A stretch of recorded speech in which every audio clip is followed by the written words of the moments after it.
यानी कि यदि कोई व्यक्ति अपने उपायों से, अपनी ट्रिक्स के साथ, अपनी रेमेडीज के साथ, अपने उपचारों के साथ, अपनी भागा दौड़ी हाथ पैर मारकर यदि अपने पापों से शुद्ध होना चाहे, तो योग कहता है ये पॉसिबल नहीं। कैसे? कहता है कि कोई भी, चाहे मैं हिम के जल में स्नान कर लूं, यदि मैं पाप में हूं, यदि मैं पापी हूं, तो चाहे मैं बर्फ वाले पानी, ठंडे बर्फीले पानी में बैठकर नहा लूं, बाथ ले लूं, और चाहे अपने हाथ जो पाप से रंगे हुए हैं, चाहे मैं उसे खार से, सोडे से, कॉस्टिक सोडे से, मैल निकालने वाले खारे पाउडर से घुले हुए पानी में चाहे अपने हाथ डालकर निर्मल कर लूं, लेकिन फिर भी मेरे पाप शुद्ध नहीं हो सकते, फिर भी मैं अपने अपराधों से जो है शिफा या आजादी नहीं पा सकता। और इसी तरह से यिर्मयाह 2 और उसके 22 में क्या लिखा कि चाहे तू अपने को सज्जी से धोए और बहुत सा साबुन भी प्रयोग करे, तो भी तेरे अधर्म का धब्बा मेरे सामने बना रहेगा। प्रभु यीशु यहोवा की यही वाणी है।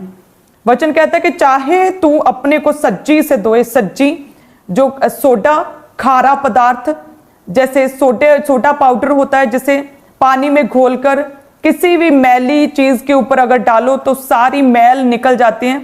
सो यिर्मयाह कहता है कि चाहे तू अपने को, यदि तू पाप में है, तेरी पाप में लाइफ है, तो चाहे तू अपने को सोडे के साथ, कास्टिक सोडे के साथ, खारे पानी के साथ अपनी बॉडी को धो ले और बहुत साबुन अपनी बॉडी पर मले, साबुन की झाग कर ले अपनी बॉडी के ऊपर, तो भी तेरे अधर्म का धब्बा जो है मेरे सामने बना रहेगा। प्रभु यहोवा की यही वाणी है। और वचन कहता है पहला यूहन्ना 1 उसके 7 में कि प्रभु यीशु मसीह का लहू हमें सब पापों से शुद्ध करता है। चाहे तुम लोग बेस्ट से बेस्ट साबुन लगाकर अपने आप को पूरा झाग करके नहा लो, वचन कहता है चाहे तुम बर्फीले पानी में बैठकर स्नान कर लो, चाहे तुम अपने हाथों को कास्टिक सोडे के साथ धो लो, और चाहे तुम सज्जी के साथ, सोडे के साथ नहा लो, फिर भी तुम्हारे अपराध जो है वो दाग नहीं धुलेंगे। लेकिन प्रभु यीशु मसीह का लहू ही हमें सब पापों से शुद्ध करता है। सब कलीसिया कहे आमीन। और ये वचन जो है ना, पाप की मजदूरी मौत है। ये वचन प्रभु कहते हैं कि सुनने में और ये वचन को पढ़ने में बहुत कड़वा लगता है, कठिन लगता है। सो जिस रीति से प्रभु के दास बोलते हैं ना, जिस रीति से जब करेले का जूस हम पीते हैं तो हमारी बॉडी को, देह को वो शुद्ध करता है, हमारे ब्लड को शुद्ध करता है, और फेस के ऊपर जो पिंपल्स, फुंसियां नहीं आने देता। करेले का जूस कड़वा है, बिटर टेस्ट है, लेकिन जब जैसे पीते हैं फेस पूरा क्लीन, पिंपल्स सारे साफ हो जाते हैं, फेस पर ग्लो आ जाता है। सो सेम उसी रीति से वचन कहता है कि चाहे ये वचन बड़ा डेंजरस लगता है सुनने में कि पाप की मजदूरी मौत है, मृत्यु है, लेकिन जिस रीति से करेले के जूस के साथ फेस पर ग्लो आता है, यदि हम इस वचन को सुनकर इस वचन के अनुसार रिपेंट करें, तौबा करें, पापों से मन फिराएं, तो परमेश्वर कहता है ऐसी टेस्टमनीज तुम लोगों की लाइफ में बनेंगी कि ग्लो आ जाएगा। ऐसा ग्लो आएगा जो सदा तक तुम लोगों की लाइफ में बना रहेगा। ऐसा ग्लो तुम लोगों के परिवारों में दिखेगा, स्ट्रॉन्ग टेस्टमनीज के रूप में, कि दूसरे लोग भी उस ग्लो को देखकर, उस चमक को देखकर हैरान होंगे। हालेलुया। ऐसी टेस्टमनीज परमेश्वर आप लोगों को देना चाहता है। तो परमेश्वर कहता है मैं जैसा हूं मुझे वैसा ही लो। हर समय मुझे मीठी मीठी बातें, प्रभु कहता, करनी नहीं आती। मैं अपने लोगों से प्रेम करता हूं, क्योंकि प्रभु यीशु मसीह कहते कि मैं अपने लोगों का अकेला पास्टर नहीं हूं, बल्कि मैं अपने लोगों का, अपनी कलीसियाओं का पिता हूं। सो जिस तरह से पिता अपने बच्चों को डांटता है, फिटकारता है, छड़ी उठाता है, उन्हें शेप देता है, सो इसी रीति के साथ परमेश्वर कहता है कि मुझे उसी तरह से लो, कि जिस रीति से मैं बरकतों की, आशीषों की, ब्लेसिंग्स की तुम लोगों को वचन देता हूं, उसी तरह से ये वचन भी तुम लोगों के लिए जरूरी है, मेरे बच्चों के लिए, ताकि वो किसी भी तरह के पाप में ना फंसें, ताकि जो पाप की मजदूरी मौत है मेरे लोगों के अंदर ना आने पाए। हालेलुया। सो जितने भी जन प्रभु में नहीं है, अपने आप को अभी रिपेंटेंस में लेकर जाएं, प्रभु यीशु मसीह को अपना उद्धारकर्ता ग्रहण करें, कि वचन कहता है कि यीशु मसीह के लहू के द्वारा ही पापों की माफी है। यीशु मसीह के लहू ही हमें सब प्रकार के पापों से शुद्ध करता है, और केवल प्रभु ही है जो पापों को माफ कर देता है। हालेलुया। सो वचन कहता है लूका 5 उसके 21 में 20 और 21 में जब देखते हैं, उसमें लिखा कि उसने उनका विश्वास देखकर उससे कहा कि हे मनुष्य, तेरे पाप क्षमा हुए। तब शास्त्री फरीसी विवाद करने लगे कि ये कौन है जो परमेश्वर की निंदा करता है, परमेश्वर को छोड़ और कौन पापों को क्षमा कर सकता है। सो वचन कहता है कि जब एक अधरंगी को कुछ लोग जो है प्रभु के पास लेकर आए, और लिखा कि आसपास बहुत भीड़ थी कि पॉसिबल नहीं था उस अधरंगी को खाट समेत परमेश्वर के पास लेकर जाना कि प्रभु लेहन करें। तो लिखा कि जो लोग थे जो उस अधरंगी को, रोगी को, कोढ़ी को लेकर आए थे, लिखा कि वो छत पर ले जाकर छत की खपरेल को उठाकर, लिखा खाट समेत उस अधरंगी को प्रभु यीशु मसीह के सामने रूम में ही नीचे उतार दिया। तो लिखा कि परमेश्वर ने उन लोगों के विश्वास को देखकर कहा था उस व्यक्ति से कि हे मनुष्य, तेरे पाप क्षमा हुए। और देखिए उस समय उस व्यक्ति को हीलिंग चाहिए थी, चंगाई चाहिए थी उस बंदे को, उस अधरंगी को, लेकिन परमेश्वर ने क्या बोला कि तेरे पाप क्षमा हुए। लेकिन परमेश्वर को बोलना तो चाहिए था तू चंगा हो जा, be healed in Jesus name, लेकिन परमेश्वर ने बोला तेरे पाप क्षमा हुए, तेरे पाप माफ हुए। वो क्यों? क्योंकि कुछ बीमारियां, कुछ स्ट्रगल्स, कुछ अटैक जो हैं, कुछ संघर्ष, वो क्यों है? वो पाप की वजह से हैं।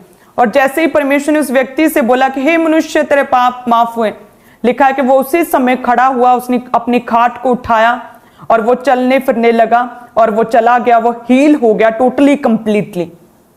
सो इसीलिए बहुत से लोगों की लाइफ में प्रॉब्लम्स रहती हैं, वो प्रेयर्स पे प्रेयर्स करते हैं, वो बहुत प्रेयर्स करते हैं, लेकिन कहते हैं कि हम चंगे नहीं हो पा रहे, लेकिन प्रेयर तो करते हैं, लेकिन साथ में जो पाप है, जो गलत रिलेशनशिप उन लोगों की लाइफ में है, उसी का रीजन है कि उनकी लाइफ में कुछ बन नहीं पा रहा। सो मैनी जो उनकी लाइफ में क्वेश्चंस और उनकी लाइफ में कंफ्यूजन्स लगातार रहती हैं, और वो परमेश्वर की बात को, शैतान की बात को, प्रभु के वचन को, लोगों की बातों को, सबको एक ही पलड़ी में रखते हैं, कंफ्यूज रहते हैं, क्योंकि वो प्रेयर तो करते हैं लेकिन साथ में उन्होंने अपने लाइफ में से पाप को नहीं छोड़ा। हालेलुया। सो परमेश्वर कहता है कुछ बीमारियां, कुछ संघर्ष, कुछ दुष्ट आत्माओं के अटैक, कुछ फेलियर स्पिरिट्स तुम लोगों की लाइफ में इसीलिए हैं क्योंकि तुम पाप में हो। सो वचन कहता है कि अपने आप को शुद्ध करो, हर तरह के पाप से बचाकर रखो, अपनी बॉडी को ट्रेन करो प्रेयर में, फास्टिंग में, पवित्रताई में अपनी बॉडी को ट्रेन करो, प्रभु यीशु में आगे बढ़ो ताकि परमेश्वर की बरकतें, अनंत जीवन जो है पवित्रताई में रहकर हमें मिलता, वो हमें मिल सके, हम उसे रिसीव कर सकें। हालेलुया। सो कितने जन तैयार हैं कि आज से हम परमेश्वर तेरे लिए अपने आप को पूरी तरह से समर्पित करते हैं खुदावंद, कि जिस तरह से प्रभु यीशु मसीह पवित्र पवित्र पवित्र सेनाओं का यहोवा है, वचन कहता है कि पाप उसमें है ही नहीं। सो मेरा विश्वास है कि ये जो पवित्रता आप लोगों की लाइफ में बनी रहेगी, जो परमेश्वर ने वचन दिया, प्रभु की ओर से वचन है, पवित्र आत्मा बार बार मुझे ये कहता है कि आप लोगों को पवित्रताई में बने रहने के लिए मैं आपको वचन दूं। मेरा विश्वास है कि परमेश्वर आपको छुड़ाएगा हर तरह के पाप के असर से, खुदावंद आपकी लाइफ को फ्री करेगा, छुटकारा देगा प्रभु यीशु मसीह के सामर्थी नाम में। और बड़ी टेस्टमनीज आपकी लाइफ में होंगी, बड़ा ग्लो परमेश्वर की टेस्टमनीज का, परमेश्वर की सामर्थ का बड़ा ग्लो आपकी लाइफ में दिखेगा, चमकेगा प्रभु यीशु मसीह के सामर्थी नाम में। हालेलुया।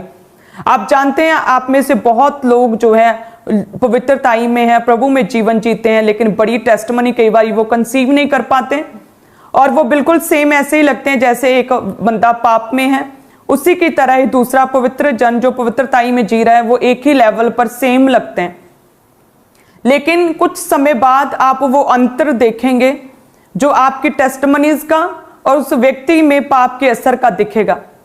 जब प्रभु के दास मसीह में आए तो वो बताते हैं कि परमेश्वर में शुरुआती दिनों में जब वो एक विश्वासी थे तो लिखा है कि वो शुरू से उन्होंने वायदा किया था परमेश्वर से पवित्रताई में रहने का। जैसे उन्होंने परमेश्वर के वचन को सुना कि प्रभु पवित्र है, तो प्रभु के दास अपोस्टल जी बोलते हैं कि मैंने वायदा किया कि मैं पवित्रताई में अपना जीवन, पूरा जीवन पवित्रताई में जीऊंगा।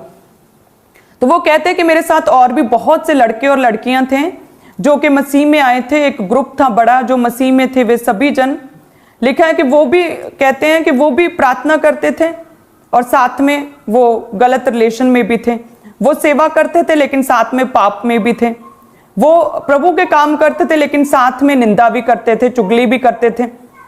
और वो कहते हैं, अपोस्टल जी कहते हैं कि उस समय जो है हम सारे सेम लगते थे, वो लड़के लड़कियां और अपोस्टल जी सारे सेम लगते थे कि सेम सारे सेवा कर रहे हैं। लेकिन उनकी लाइफ पाप में थी और ये क्या थे, पवित्रताई में। और कहते हैं कि अब इतने सालों के बाद यदि हम देखें तो जमीन और आसमान का फर्क दिखता है। हालेलुया, कि किस रीति से परमेश्वर ने अपने दास को कितना ऊंचा किया है। हालेलुया, देशों के रिप्रेजेंटेटिव, देशों के प्रतिनिधि, देशों के प्रधानमंत्रियों के सामने परमेश्वर जो है अपने दास को लेकर जा रहा है। और प्रभु के दास अपनी टेस्टिमनी को उन लोगों तक, ऊंचे पदों तक बैठे हुए लोग जो है, हाई पोस्ट तक, उन्हें अपनी टेस्टिमनी को बता रहे हैं।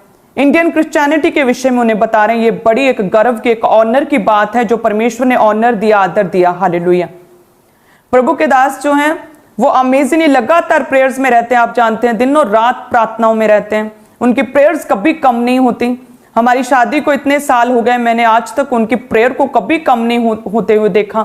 लगातार काम बढ़ रहे हैं, ब्रांचेस बढ़ रही हैं, लगातार फॉरेन क्रूसेड्स में आना जाना हो रहा है, लेकिन प्रेयर्स जो हैं वो कभी भी कम नहीं होती। हालेलुया, हम जब विदेशों में जाते हैं क्रूसेड्स करने के लिए तो स्पेशल हम एक कमरा बुक कराते हैं, special as a prayer room, जिसमें हम हमेशा जब भी हमें मौका मिलता है हम प्रेयर करते हैं। एक हमारा रूम होता है जिसमें हम और बच्चे और सारे हम रहते हैं, और एक कमरा हम जरूर बुक करवाते हैं as a prayer room. Hallelujah, so ऐसी हैबिट्स हमें परमेश्वर में बनानी, अपनी बॉडी को ट्रेन करना, जिस रीति से प्रभु यीशु मसीह ने अपनी बॉडी को ट्रेन किया प्रेयर्स में, फास्टिंग में।